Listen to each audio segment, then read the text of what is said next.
कहानी की शुरुआत होती है एक 58 साल के आदमी से जिसका नाम था इनू।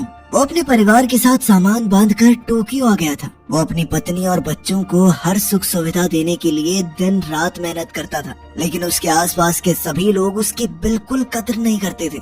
उसके परिवार वालों को उससे कोई लगाव नहीं था और कोई उसकी इज्जत नहीं करता था। हर रोज इनू लोगों से भरी ट्रेन में धक्के खाकर ऑफिस पहुंचता, जहाँ उसके साथ जानवरों से भी बुरा बर्ताव किया जाता। आखिरकार इनू अपने घर के बाहर बैठा अपनी मायूस जिंदगी के बारे में सोच रहा था कि अचानक एक कुत्ता चलते हुए उसके सामने आकर खड़ा हो गया। उसके गले के पट्टे के साथ एक कागज बंधा हुआ था जिस पर कुत्ते के मालिक ने लिखा था कि इस कुत्ते का नाम हनाको है और इसका अच्छे से ख्याल रखना। उसी समय इनू की पत्नी जेनी बाहर आई और इनू ने उसे बताने की कोशिश की कि आज से ये कुत्ता उनके परिवार का हिस्सा है, लेकिन इनू के बोलने से पहले ही जेनी ने कुत्ते को बाहर भगाने को कह दिया और फटाक से अंदर चली गई। अगली सुबह इनू डॉक्टर के पास चेकअप के लिए गया, लेकिन तब उसे पता चला कि उसे तो कैंसर हो गया है और ये बीमारी उसके पूरे शरीर में फैल चुकी है, तो बचने का कोई चांस नहीं। उसके पास अब सिर्फ 3 महीने का समय बाकी था। फिर रात को डिनर के समय उसने सबको अपनी बीमारी के बारे में बताया, लेकिन किसी ने उसकी बात पर ध्यान नहीं दिया, बल्कि वो सब उसी के बारे में शिकायतें करने लगे हुए थे।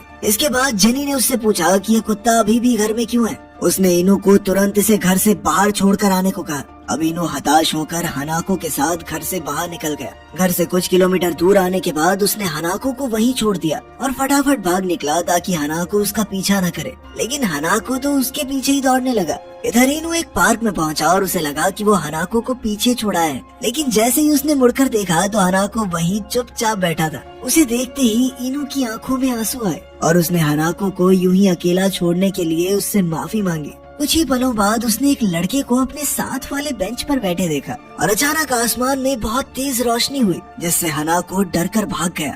अभी अचानक वहाँ जबरदस्त धमाका हो गया और इनू इस धमाके की चपेट में आ गया। खैर अगली सुबह उसकी आंख खुली तो उसने देखा कि उसे चश्मे के बिना भी सब कुछ दिखाई दे रहा था। इनू ने देखा कि हनाको अब भी वहाँ उसका इंतजार कर रहा था, तो वो उसे अपने साथ ही घर वापस ले आया। फिर ब्रेकफास्ट में उसने मिसो सूप पिया, जिसके बाद उसे बहुत तेज प्यास लगी, तो उसने खूब पानी पिया और फिर अपने कमरे में चला गया। वहाँ उसने देखा कि उसके हाथों से गर्म भाप निकल रही थी। उसने तुरंत अपनी शर्ट उतारी और उसे एहसास हुआ कि कुछ तो गड़बड़ जरूर है। अभी अचानक उसकी दाईं बाजू एक फ्यूचरिस्टिक हथियार में बदल गई और उसमें से सारा सूप बाहर आ गया। जैसे ही इनू ने अपने चेहरे को छुआ तो उसे लगा कि उसकी गर्दन पर कुछ अजीब है, और जैसे ही उसने अपनी गर्दन की खाल को खींचा तो उसका चेहरा उसके सर से अलग हो गया। उसने देखा कि उसके सर के अंदर तारे ही तारे भरी पड़ी थी। जब इनू ने खुद को शीशे में देखा तो उसे कुछ भी समझ नहीं आ रहा था, क्योंकि अब उसकी दोनों बाजुएं हथियारों में बदल चुकी